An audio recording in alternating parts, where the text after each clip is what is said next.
Saudara Polda Metro Jaya memanggil komika Panji Pragiwaksono untuk klarifikasi pelaporan terkait dengan materi stand up mens rea yang ia bawakan. Pengacaranya, Haris Azhar, menegaskan kedatangan kliennya adalah untuk klarifikasi. Haris mengatakan Panji bersama penyidik akan berbicara terkait dengan materi stand up mens rea sehingga polisi bisa lebih jelas dalam menyelidiki kasus ini. Sebelumnya, saudara, polisi mengatakan dalam agenda pemeriksaan ini penyidik akan mendalami sejumlah hal terkait dengan laporan terhadap Panji.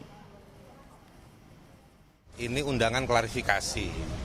Kalau klarifikasi itu dia bukan satu mekanisme yang sangat ketat. Ini masih ngobrol-ngobrol kurang lebih dari polisi kepada kami yang diundang. Jadi masih saling pengertian lah kira-kira. Jadi kita ngobrol dulu nanti sama polisi.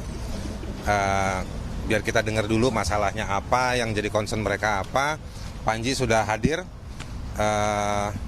Barangkali nanti Panji bisa berbagi cerita untuk polisi mengembangkan atau mengernyitkan kasusnya gitu. Saudara, pasca viralnya sejumlah siswa